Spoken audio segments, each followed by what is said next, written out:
नमस्कार, आप देख रहे हैं बहस का नंबर 1 शो ताल ठोक के और मैं हूं आपके साथ अनुराग मुस्कान। देखिए साहब, ऐसा है कि तुर्कमान गेट के पास एमसीडी की टीम अतिक्रमण हटाने पहुंची और यह बात है कल रात 2 बजे की। फैज़े इलाही मस्जिद को तोड़ने की अफवाह फैलाई गई। इस दौरान अतिक्रमण हटाया जा रहा था, लेकिन बाकायदा एक गुट के द्वारा यह अफवाह फैलाई गई, वीडियो बनाए गए, भड़काऊ बयानबाजी की गई और वीडियो मैसेज हम लगातार आपको जी न्यूज़ पर दिखा रहे हैं, जिसमें कहा जा रहा है कि देखिए बुलडोजर आ गया है और ये हमारी मस्जिद को तोड़ देगा। रात 1:30 बजे अचानक पुलिस वहां पहुंची थी और उसके बाद पुलिस की कार्रवाई हुई। वहां पर अतिक्रमण हटाने का जैसे ही पुलिस ने काम शुरू किया, पुलिस पर पत्थरबाजी होने लगी। ऐसे में बहस जरूरी हो जाती है। क्यों? क्योंकि मौके पर सपा सांसद मोहिबुल्लाह नदवी मौजूद थे। अल्लाहू अकबर के नारे लगाए गए। वहां पर पत्थरबाजी के दौरान मेरे शेरों, इनको भगाओ के नारे लगे। कौन कर रहा था ये सब? ऐसे में सवाल केवल यही नहीं है, सवाल है कि संभल बरेली वाली साजिश दिल्ली में किसने की? आपको याद होगा, संभल की मस्जिद के दौरान भी व्हाट्सएप ग्रुप पर इसी तरह की अफवाहें फैला के भीड़ इकट्ठी की गई थी और बरेली में भी व्हाट्सएप का इस्तेमाल किया गया था अफवाह फैला करके भीड़ इकट्ठी करने के लिए। इसीलिए मैं कह रहा हूं कि संभल और बरेली वाली साजिश का रिपीटेशन दिल्ली में करने की साजिश आखिर किसने रची? दिल्ली में दंगा कौन भड़काना चाहता था? तुर्कमान गेट साजिश का तौकीर रजा कौन है? और भी कई दूसरे सवाल जिन्हें ताल ठोक के पूछेंगे अपने मेहमानों के साथ। हमारे साथ कई खास मेहमान जुड़ चुके हैं, मैं उनका परिचय कराऊं और उनके पास चर्चा शुरू करने के लिए जाऊं उससे पहले एक छोटी सी रिपोर्ट देख लीजिए।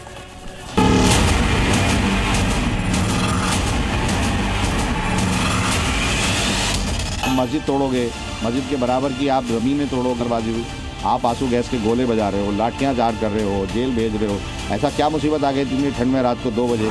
फैज़े इलाही मस्जिद पूरी तरह सुरक्षित है। अतिक्रमण के नाम पर आप मस्जिदों को तोड़ोगे, मदरसों को पर बुलडोजर चलाओगे, यही तो देश में चल रहा है। आप इससे नफरत फैलाते हो, पब्लिक को दौड़ा रहे हो, आंसू गैस फेंक रहे हो, पत्थरबाजी हुई तो गलत हुई। हुकूमत मुस्लिम दुश्मनी पर उतारो है। सरकारी जमीन पे अतिक्रमण होगा तो सरकार कार्रवाई करेगी। तमाम जायदाद जो है वो वक्फ की। मैं जल्दी से मेहमानों का परिचय करा दूं और उसके बाद सीधे डिबेट में आता हूं। के शर्मा हमारे साथ हैं, भारतीय जनता पार्टी के प्रवक्ता। अनुराग ढांडा आम आदमी पार्टी के प्रवक्ता हमारे साथ हैं। आदिल हसन MIM के प्रवक्ता हमारे साथ हैं। LN राव पूर्व DCP हैं दिल्ली पुलिस से, वो हमारे साथ हैं। और यहाँ इस्लामिक स्कॉलर हाजिर खान मेरे साथ मौजूद हैं स्टूडियो में। सभी का मैं बहुत बहुत स्वागत करता हूं। और सबसे पहले के शर्मा, सवाल आपसे। मैं आपसे सिर्फ ये पूछना चाहता हूं कि रात के 1:30 बजे का वक्त क्यों चुना गया अतिक्रमण हटाने के लिए? क्या आपको ऐसा नहीं लगता कि सेंसेशनलाइज हो गया इससे पूरा इशू? रात के 1:30 बजे अगर पुलिस की मौजूदगी में बुलडोजर किसी इलाके में पहुंचेगा तो सनसनी फैलेगी ही। जो लगातार झूठ फैलाने की कोशिश हो रही है कि मस्जिद पर कार्रवाई की गई, ये सरासर झूठ है। बिल्कुल सही बात कर रहे हैं आप। ये किसी भी मस्जिद को पर किसी भी तरह की कोई कार्रवाई नहीं। चाहे आम आदमी पार्टी के नेता यहाँ पर, अभी आपने बयान चलाया, किस तरह से प्रोपोगंडा फैला रहे हैं, झूठ फैला रहे हैं, या आप ओवैसी साहब का बयान सुन लीजिए, या विपक्ष के जो नेता है जो बयान दे रहे हैं। और यही हम कहना चाहते हैं कि आप जो है झूठ की बुनियाद पर इस देश के अंदर दंगा कराने की कोशिश में लगे हुए हैं। ये मेरा बहुत स्पष्ट आरोप है।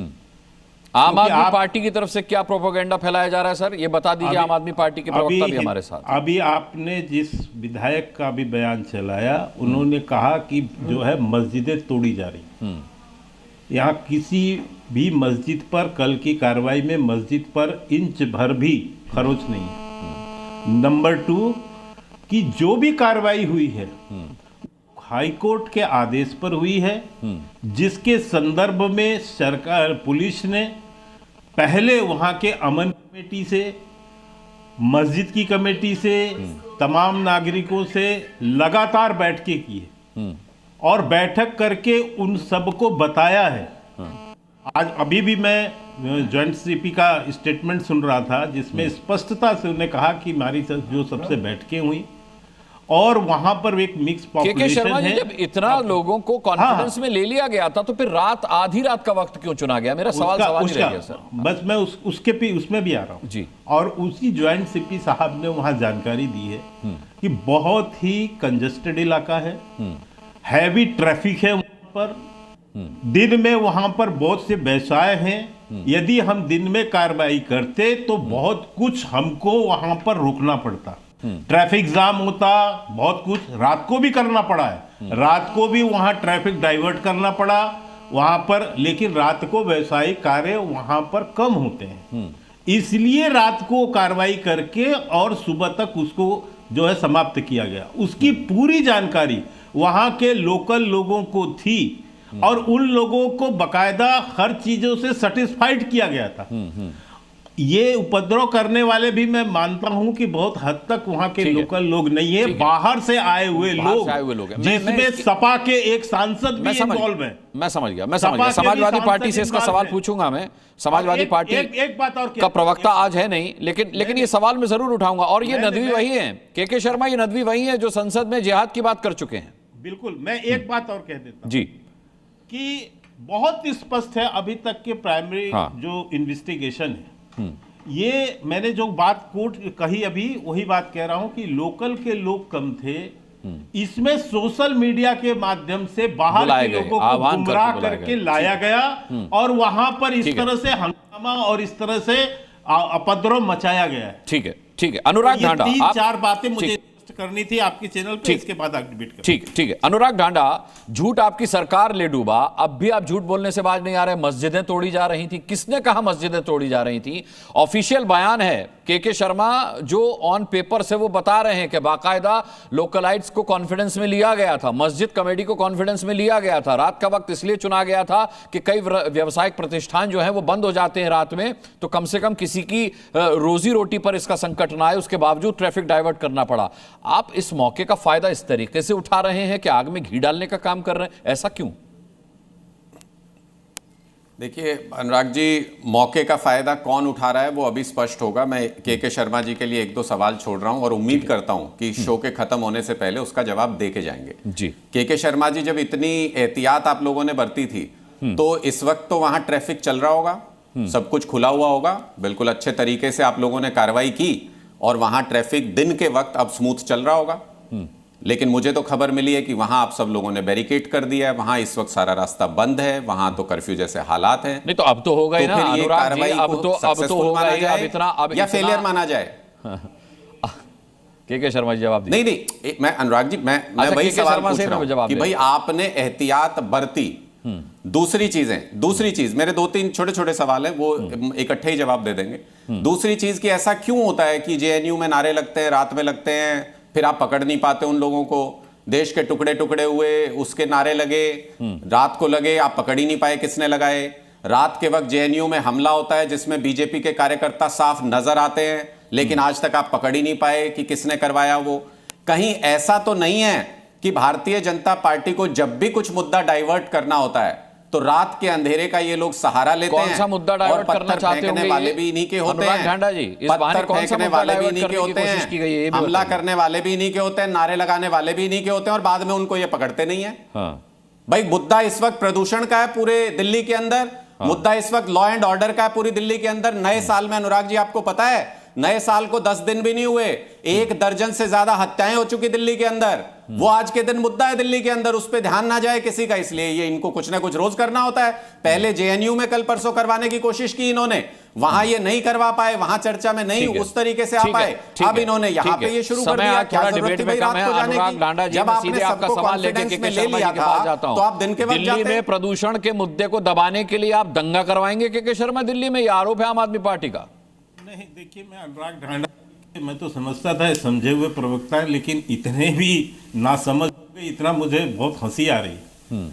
रात को वहां इतना उपद्रव हुआ, वहां पूरे माहौल सेंसिटिव बनाया गया, वहां पर एक दंगे की कोशिश की गई है और वहां पर अभी पुलिस सुरक्षा बरत रही है। भैया शांति रखना भाई, एक सारे कर्म तुम्हारे हैं, ये सारे जो है पाप ना केजरीवाल ने किए थे, इसीलिए चूहे की तरह छुप गए। चांदनी चौक में आज तक दिखा नहीं हो आप केजरीवाल। चांदनी चौक में आधी रात को जाके कार्रवाई करें आप, अभी दंगे करवाएं आप, नारे लगवाएं भारतीय जनता पार्टी के लोग, और आज तक पकड़ नहीं पाए भारतीय जनता पार्टी की सरकार। आप ये सवाल का जवाब दे रहे हैं, संयमित रहिएगा के शर्मा जी, मुझे थोड़ा डर लग रहा है आपसे कि आप असंयमित ना हो जाएं। बोलिए। नहीं, आपके पास अगर वैलिड पॉइंट्स है तो असंयमित होने की कोई जरूरत नहीं होगी। नहीं, मैं वैलिड ही कर रहा हूं, लेकिन ये बीच में जो बोलने की आदत है ना, ये जेब कतरों की, वो अरे प्रोवोक कर रहे हैं आपको ना, पिन चुबा रहे हैं आपको। देखिए वो फिर जेब कतरे आप लोग हैं, लोगों की जेब से पैसा चुरा रहे हैं आप लोग, जेब कतरे। आप गाली देने लग जाएंगे अनुराग जी, ये कोई डिबेट कराने का तरीका क्यों बुलाते हैं ऐसे लोगों को? अरे कमाल कर रहे हैं, इनको भद्दे शब्दों का उपयोग करना है, इनको गाली देनी है। के शर्मा जी को और कुछ आता ही नहीं है।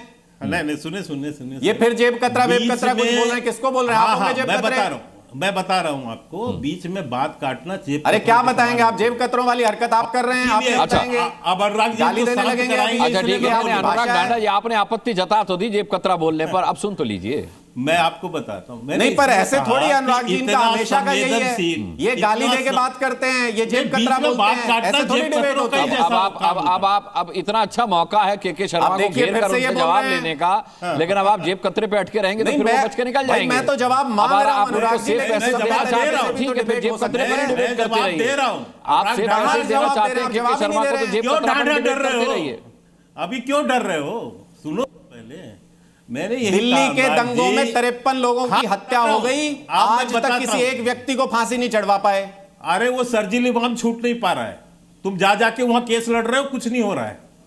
वो उसको जब एक आदमी बताइए जिसको सजा करा दी हो। दिल्ली के दंगे पर डिबेट नहीं है, तुर्कमान गेट में जो हुआ है उस पर डिबेट है। अनुराग ढांडा, आप कहेंगे तो दिल्ली दंगे पर भी एक डिबेट कर लेंगे, के शर्मा और आपको बुला लेंगे, और किसी को नहीं बुलाऊंगा फिर मैं, क्योंकि आप दोनों किसी और को बोलने तो देंगे। अनुराग जी मैं अपनी बात कह रहा हूं, मैंने आप बस यही पूछ लीजिए कि रात को क्या करने गए। मैंने तो पूछा ना सर, मैंने पूछा, मैंने बता भी दिया।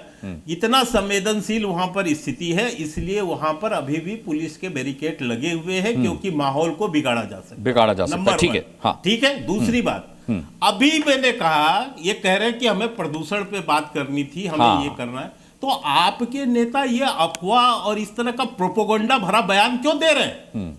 ये क्यों दे रहा है आपका विधायक? क्योंकि आपको यहां पर दंगे की साजिश रचनी है।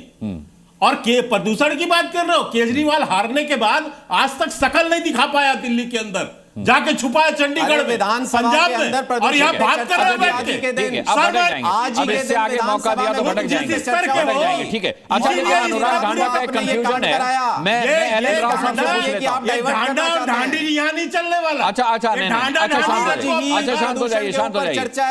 एलन राव साहब को लाते हैं। एलन राव, मैं आता हूँ, डिबेट में समय वैसे भी आता हूँ। एलन राव साहब, सवाल उठाया जा रहा है कि आधी रात के वक्त कार्रवाई का क्या औचित्य था। मुझे ये बताइए कि क्या आधी रात के वक्त कार्रवाई करना ठीक था? उन पॉइंट्स पर भाई आप उनकी आवाज डाउन कर दीजिए, क्योंकि ऐसे नहीं चलेगा।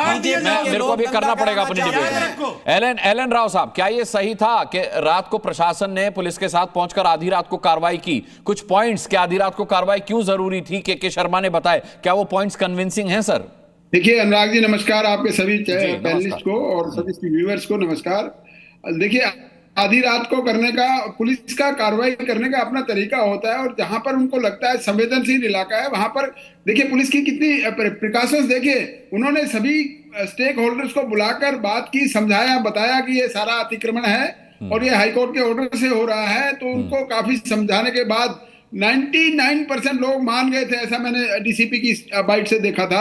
और पूरा ये सिस्टम ये होता है कि जहां भी ऐसी कोई संवेदनशील बात होती है तो वहां पर सभी लोगों को पहले बुलाकर, लेकिन सर 99% लोग मान गए थे, लेकिन ये पत्थरबाज जो थे 1% नहीं थे, ये भी 90% ही थे। तो क्या इसकी तैयारी पहले से कर ली गई थी? एलन राव साहब, आप एक्सपर्ट हैं इस मामले के, तो क्या इसका मतलब रात को 1:30 बजे अचानक से तो भीड़ आई नहीं होगी? क्या पहले से जुटाई गई? क्या किया गया होगा? कैसे साजिश रची गई होगी? देखिए एक्सपीरियंस ये कहता है, देखिए एक्सपीरियंस अनुराग जी ये कहता है कि जहां पर आप अगर जमुना पार के दंगों को देखेंगे 2020 के, वहां पर भी पत्थर पहले से इकट्ठे कर रखे थे लोगों ने, पत्थर, पेट्रोल, सब कुछ कर रखे थे। और यहाँ पर भी ऐसा लगता था कि जब से, क्योंकि बातचीत तो चल रही थी, हाईकोर्ट से ऑर्डर हो गया था, तो कहीं ना कहीं उन लोगों को जिनके फायदे उठा रहे थे उस अतिक्रमण से, उन लोगों को लग रहा था कि पुलिस कार्रवाई तो होगी, तो उसकी तैयारी पहले से रखें। और इसी प्रकार इसीलिए रात को करने का रीजन मैं बता रहा हूँ, रात में इसलिए किया गया था कि बहुत कम लोग वहां पर हो सकते हैं और कार्रवाई तो करनी है, सरकारी काम है, इसमें कोई वो नहीं है। और सरकारी काम को बाधा पहुंचाने में पथराव जो उन्होंने किया वो अभी ये केसेस तो भुगतेंगे, इसमें कोई वो नहीं है, इफन बट नहीं है। पुलिस की अपनी करने का तरीका होता है और यही तरीका है कि कैसे कैसे कम से कम बल का प्रयोग करते हुए अपने काम को अंजाम दिया जाए, हाई कोर्ट के ऑर्डर को कैसे कंप्लायंस किया जाए। पुलिस को सारे काम करने होते हैं और किस तरीके से करना है पुलिस अपने आप सोचती है, और उन्होंने अपनी प्लानिंग बनाई कि रात में ही करना है और रात में दिन में और करने सबको कॉन्फिडेंस में लेकर किया, जो आप भी इस बात को वेरीफाई कर रहे हैं। ठीक है, मैं एलन राव साहब लौटूंगा आपके पास। मैं हाजिर खान साहब के पास जाऊं उससे पहले आदिल हसन, आपका भी नाम लिया के शर्मा ने, और हमने देखा इस रिपोर्ट में ये क्या आप लोग कर रहे हैं भाई। आपके बैरिस्टर साहब ओवैसी साहब, असदुद्दीन ओवैसी साहब बयान दे रहे कि सब वक्फ की जमीन है। मतलब किस तरीके से लोगों को बरगलाने का काम है। ऐसे में आपको शांति की अपील करनी चाहिए, समझदारी की अपील करनी चाहिए। ये किस तरीके की बात कह दी ओवैसी साहब ने? अनुराग भाई, जो सच्चाई है वही बैरिस्टर असदुद्दीन ओवैसी साहब ने बोली है, और वो जमीन वक्फ की है, कोई आज की नहीं है। और ये जान लीजिए प्लेसेस ऑफ वर्शिप एक्ट लागू होता है। आपने पता है मुगल काल से वहां पर तुर्कमान गेट में लोग रह रहे हैं, मुझे पता है मुगल काल से रह रहे हैं, लेकिन इससे वो जमीन वक्फ की हो जाती है, ये समझ में नहीं आया। और वक्फ की जमीन पर अतिक्रमण था तो हाईकोर्ट का ऑर्डर आप लोग नहीं मानेंगे क्या? फिर ऑर्डर उससे अनुराग भाई, फिर इसका मतलब हाईकोर्ट के ऑर्डर को खारिज कर रहे हैं आप, वक्फ की जमीन थी तो। सुनिए अनुराग भाई, मुझे बोलने दीजिएगा तो बोलिए बीच में इंटरप्ट कीजिएगा तो फिर अच्छा आप बोलिए, अच्छा नहीं लगता। ये के शर्मा को आप जैसे स्पेस देते हैं उसे ईमानदारी से दीजिए। हाँ बोलिए। सुनिए, अर्बन डेवलपमेंट मिनिस्ट्री और जो एनडीएमसी का जो एडमिनिस्ट्रेटर था, दोनों एक था। वक्फ बोर्ड दिल्ली वक्फ बोर्ड ने गलती की, उसे ट्रिब्यूनल जाना चाहिए था, उसे कल तुरंत इमीडिएट सुप्रीम कोर्ट जाना है और वो एसएलपी लेके इस पर इंजंक्शन करे, क्योंकि इसको वक्फ बोर्ड से फंड भी मिला है। हाँ। और ये इस बात का सबूत है कि ये जमीन वक्फ प्रॉपर्टी है और उसको फंड भी मिला, और ये 20% रेवेन्यू भी वक्फ बोर्ड को देता है। ये वक्फ बोर्ड के एडमिनिस्ट्रेटर और उसके जो जिम्मेदार है उसकी मिली भगत थी, जिसके चलते ये घटना घटी। और आम आदमी पार्टी के जो प्रवक्ता बोल रहे हैं वो एकदम सही बोल रहे हैं, क्योंकि अटेंशन को डाइवर्ट करना बीजेपी की डीएनए में है। नजीब अभी तक नहीं मिले, दिल्ली पुलिस नहीं खोज पाई। जेएनयू में हमला हुआ, दिल्ली पुलिस नहीं खोज पाई। हर दिन लड़कियों के साथ मॉलेस्टेशन होता है, रेप का घटना होता है, दिल्ली पुलिस चुप रहती है। एमपीओ पे हमला होता है, दूसरे लोग पे हमला होता है, दिल्ली पुलिस नहीं देख पाती है। लेकिन ये बात एक सच्चाई है, सुप्रीम कोर्ट के चीफ जस्टिस पर जूता चला दिया जाता है, आप लोग देखते हैं। और जो एक साहब बोल रहे थे कि पत्थर था, तो आईबी क्या कर रही थी, लोकल इंटेलिजेंस क्या कर रही थी, लोकल यूनिट क्या कर रही थी कि पत्थर था जो दिख गया। आपने देखा दिल्ली पुलिस 5 साल से शर्जील और उमर खालिद वाले मामले में चार्जशीट फाइल नहीं कर पाई, ट्रायल नहीं कर पाई, और दिल्ली पुलिस डींग हाँकेगी। आप ही बोलिए, रात के 1 बजे आप कीजिएगा अटेंशन को डाइवर्ट करने। ये टोटल दिल्ली वक्फ बोर्ड की नाकामी है, और अभी आपने के शर्मा से भी सुना, उसने ये करवाया, ये घटना और बीजेपी के क्या पे करवाया। आपने पुलिस की आधिकारिक प्रेस कॉन्फ्रेंस में ये सुना और एलन राव साहब से भी सुना कि बाकायदा रात की कार्रवाई की इत्तला दी गई थी। 90%, 99% लोगों को ये इत्तला थी, लोकलाइट्स इस पर मंजूरी भी दे चुके थे। मस्जिद कमेटी को पता था कि रात को 1:30 बजे एक्शन होना है। फिर इसमें संशय कैसा है, इसको मुद्दा क्यों बनाया जा रहा है अगर कॉन्फिडेंस में ले लिया गया था सबको? तो सर अनुराग साहब, इंडिया में रिलीजियन बहुत ही सेंटिमेंटल और इमोशनल इशू है। जब वक्फ बोर्ड के पास ये प्रावधान था, वक्फ बोर्ड के लोग को सुप्रीम कोर्ट जाना था और ये फैसला ट्रिब्यूनल में करना था, लेकिन उनकी काहिली, उनकी मक्कारी, उनकी अय्यारी, ये एडमिनिस्ट्रेटर जो वक्फ बोर्ड का था और एनएमडीसी का एडमिनिस्ट्रेटर था, दोनों एक था, वो मक्कारी और अय्यारी थी, जिसके चलते वो एसएलपी नहीं दायर किया और ट्रिब्यूनल में नहीं किया। ये मामले को तिल का तार बनाया गया ताकि कम्युनल एंगल दिया जाए और रिलीजियस सेंटिमेंट को हट किया जाए। आप ही बोलिए, दिल्ली पुलिस 1:30 बजे आप बोली, आप तो वहां पे तो मैंने बयान भी सुना है कि बाहर के लोग थे। आपको इतना भी स्पेस नहीं दीजिएगा। वो आज की मस्जिद नहीं है, उसके बगल में इतराफ में चीज है, आपको 20% रेवेन्यू जनरेट करके देता है, आप तुरंत हर जगह बुलडोजर चलाइएगा। मैं लिस्ट भेजूं क्या कि कितना कितना बुलडोजर कहां चलना चाहिए? ठीक है, 100 ऐसा सुप्रीम कोर्ट का, 1000 जजमेंट है सुप्रीम कोर्ट का। सुप्रीम कोर्ट का जजमेंट है कि चार्जशीट जल्दी ट्रायल कराइए और जल्दी हो। उमर खालिद और शर्जील वाले मामले में यह दिल्ली पुलिस की नाकामी है जो ट्रायल नहीं हुआ, जिसके चलते मैं आपके सवाल का जवाब केके जी से ले लेता हूं। जेएनयू में हमला हुआ, दिल्ली पुलिस नहीं खोज पाई और डींग हाँक दी है। के शर्मा, आप कह रहे थे कि भ्रम फैला रहे हो, इंसाफ होगा, याद रखिएगा। अब उसके तथ्य रख दिया आदिल भाई। सर अंकिता भंडारी पे बोल पाएंगे ये? ठीक है, नहीं छोड़ दीजिए, उस पर बैठ सर अंकिता भंडारी पर बोल पाएंगे? बीजेपी का टॉप लीडर इन्वॉल्व है, अभी तुर्कमान पे रहते हैं, अभी दिल्ली में रहते हैं सर, अभी तुर्कमान पे। छोटा सा सवाल है, मुझे मैं आ रहा हूं अनुराग जी। अंकिता भंडारी पे है भाजपाइयों को बोलने की? अभी तो इस पर तो जवाब ले लीजिए पहले। अनुराग जी, मुझे हंसी इस बात पे आ रही है कि जिस विषय पर आप डिबेट बुलाया उसमें 2 लाइन से आगे विपक्ष बोल ही नहीं पा रहा है। हाँ। वो भाग रहा है सरजी लीलाम, ये वो सब बात बोल रहा है के शर्मा जी, सब बात बोल रहा है। आप हंसिए, अच्छा सुन लीजिए, आप इससे समझ सकते हैं कि कितनी कमजोर बीट पर ये खेल रहे हैं। ओबीसी साहब ने क्या बयान दिया? ओबीसी साहब हम बहुत आपको आश्चर्य फुट पे खेलते हैं। खैर ठीक है भैया, बहुत बड़े शेर हो, पता है सर। मैं ये कह रहा हूँ, ओवैसी साहब ने क्या बयान आपसे बेहतर है। ओवैसी साहब ने कहा कि हाई कोर्ट गलत है, हाई कोर्ट का फैसला गलत है।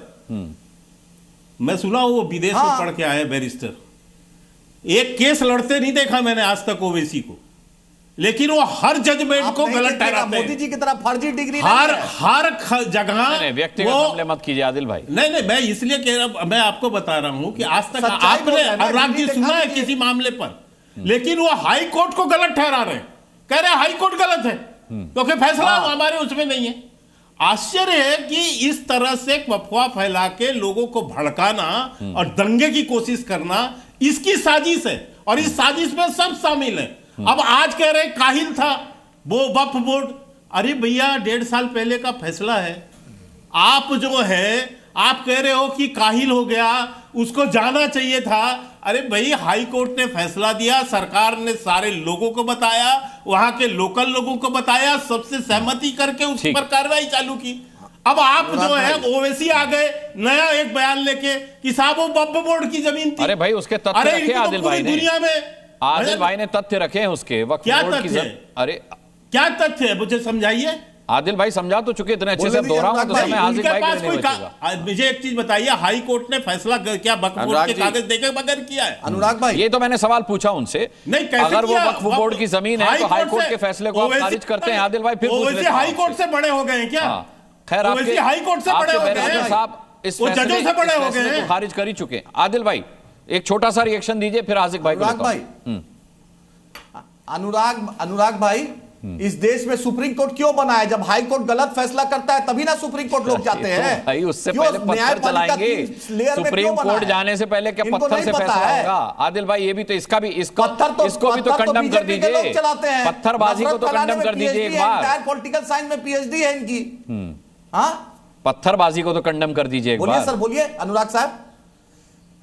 सर किसी तरीके से पत्थरबाजी को गलत कहते हैं, लेकिन यह बात दिल्ली वक्फ बोर्ड की नाअहली और मक्कारी और अय्यारी है जो इसने इस मामले में संज्ञान नहीं लिया, और एडमिनिस्ट्रेटर अर्बन डेवलपमेंट और एनडीएमसी का एक था, 2 मिली भगत थी। आपके एन कमरे में बोल रहे हैं वक्फ की प्रॉपर्टी है और 20% रेवेन्यू वक्फ बोर्ड को मिलता था वहां से। ठीक है, और आप इतनी ज्यादती कीजिएगा ठंड में और कुछ नहीं बोलेंगे। मेरा रिलीजियस सेंटिमेंट को नहीं कीजिएगा तो कुछ नहीं बोलेंगे। आप थोड़ा सा आसिक भाई को भी बोलने दीजिए। उसके बाद 1.5 साल से आप हैं, आपकी रेखा गुप्ता है AIQ और AQI और आपकी है। क्यों नहीं गई रेखा गुप्ता AIQ और AQI टेम्परेचर बोलनी है, इसीलिए कहा सुभाष चंद्र बोस को क्या बोलनी है पता कर लीजिए। कोर्ट सीधा कर देगा आप लोग को। असेंबली में भगत सिंह ने बम फेंका कांग्रेस। ठीक है हाजिर खान, आपको क्या समझ में आता है सर? आप किसको दोष देंगे? दिल्ली वक्फ बोर्ड को दोष देंगे, दिल्ली पुलिस को दोष देंगे, दिल्ली के प्रशासन को दोष देंगे, हाई कोर्ट को दोष देंगे, भारतीय जनता पार्टी को दोष देंगे? आपने किसको चुना है? देखिए अनुराग जी, बात यह कि हमारा देश मुल्क के संविधान के एतबार से चलेगा। संविधान ने अगर फैसला किया हाई कोर्ट ने, लेकिन उसका इम्प्लीमेंट जो है सही नहीं हुआ। रात के बाद ये जैसे कि कह रहे हैं हमारे मित्र बैठे हुए कि इनमें हमने 99% लोगों को सेटिस्फाई कर दिया था, तो ये दिन में भी काम हो सकता था।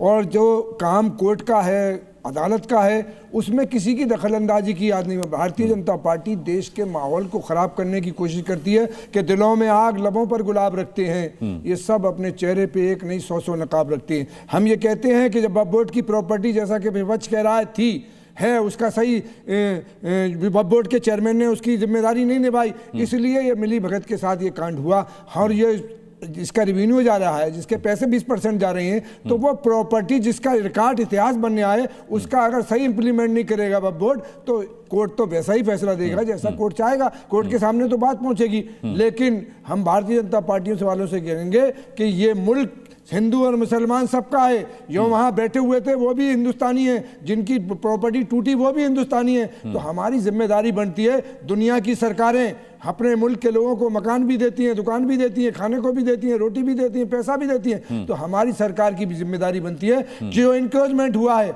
या तो उससे पैसा लिया जाए और उस पैसे लेके उसको वहाँ डेवलप किया जाए। पिछले 50, 60, 70 साल से वहाँ वो चीजें मौजूद हैं और अचानक रात में सरकार तोड़ देती है या पुलिस तोड़ देती है और तो उसमें जनता भड़क जाती है। अचानक कहाँ? ये छोटे छोटे शब्दों का इस्तेमाल करके तो लोगों को भड़काया जाता है। अचानक कहाँ? पुलिस कह चुकी है कि सबको कॉन्फिडेंस में लिया गया, मस्जिद कमेटी को पता था आधी रात को कार्रवाई होगी। अचानक कहाँ हुआ? हाई कोर्ट का ऑर्डर आया, उसके बाद कार्रवाई हुई, अचानक कहाँ हुआ? ये अचानक कहकर आप क्या? अचानक रात में 1:30 बजे जो कार्रवाई, अरे अचानक रात में 1:30 बजे कहाँ हुआ? सबको कॉन्फिडेंस में लिया गया। डिस्टर्बेंस होता, लोगों की दुकानों में प्रॉब्लम आती, लेकिन लोग जनता के सामने वो बात होती और जनता देखती कि भाई कोर्ट का ऑर्डर है, उसको मानना पड़ेगा। कोर्ट के बात को सारी दुनिया के लोगों को मानना पड़ेगा, हिंदुस्तान के लोगों को मानना पड़ेगा, हर नागरिक। आदिल हसन कहाँ मान रहे हैं? उनके बैरिस्टर साहब का मान रहे हैं बोर्ड की गलती है। आदिल सही कह रहे हैं, आदिल हुसैन कह रहे हैं कि वक्फ बोर्ड की मिली भगत से हुआ ये केस। हमारी प्रॉपर्टी, वक्फ बोर्ड की प्रॉपर्टी हमने किसी की जब्त नहीं की। हिंदुस्तान के मुसलमान बुजुर्गों ने अपनी आने वाले कल नस्ल के लिए वो वक्फ किए। तो के शर्मा कुल मिलाकर के आधी रात की कार्रवाई पर बात आकर टिकती है कि भले कॉन्फिडेंस में ले लिया गया, लेकिन क्या ये गलती अब दोबारा होगी? नहीं सर, वो जो स्थान है चांदनी चौक से, अनुराग जी मुझे तब सेंसिटिव एरिया है, तब तो दिन दहाड़े करनी चाहिए थी कार्रवाई के शर्मा। सेंसिटिव एरियाज में तो दिन दहाड़े करनी चाहिए थी। नहीं, ये विषय वो नहीं है सर। ये आप केवल वहां पर मुसलमान नहीं, बहुत से वर्ग के व्यापारी के वहां पर बिजनेस है, व्यवसाय है, और इतना इस लेवल का अतिक्रमण था कि वहां पर आपको रिक्शा गुजारना भी मुश्किल था। आप ऐसे हालात में वहां पर जो भी कार्रवाई थी, रात को वहां पर वहां की बिजनेस क्या, दिल्ली का कौन सा इलाका है जहां बिजनेस है वहां पर, पूरे दिल्ली और बड़े बड़े आरती बैठे हैं, इसलिए वहां पर 5600 कॉलोनी डेवलप हो गई अनऑथराइज। किसने कराई? सरकार ने नहीं कराई, एमसीडी ने नहीं कराई, पुलिस ने नहीं कराई। अनुराग भांडा झूठ बोलने पर तो आपकी सरकार गई, अभी ये झूठ बोलेंगे तो इनकी भी सरकार जाएगी। ये भी चलिए, मेरा समय खत्म हुआ, लेकिन बस मैं इतना, नहीं ठीक है, मैं इतना ही कहना चाहूंगा, प्यार से मिलता है, मैं इतना ही कहना चाहूंगा पार्टी की यहाँ AIM, ठीक है सर, मेरा समय खत्म हुआ। मैं सिर्फ यही अपील करना चाहूंगा, किसी के बहकावे में आकर के भड़कना गलत है। आपको मोहरा बनाया जाता है और आप मोहरा बन जाते हैं, ये गलत है। अपना इस्तेमाल मत होने दीजिए, अफवाहों पर यकीन मत कीजिए। आपको ऊपर वाले ने अकल दी है, जरा वो अकल लगा करके सोचिए कि जो आपको अफवाह के मायाजाल में फंसा करके आपसे पत्थर पिकवा रहा है, वो आपको जेल भिजवा रहा है। बहुत बहुत धन्यवाद करना चाहेंगे तमाम पैनलिस्ट का, आज ताल ठोक के देखने के लिए आप दर्शकों का भी बहुत बहुत धन्यवाद। कल शाम 5 बजे फिर किसी मुद्दे पर ठोकेंगे ताल, पूछेंगे सवाल। तब तक के लिए अपना बहुत बहुत ख्याल रखिएगा।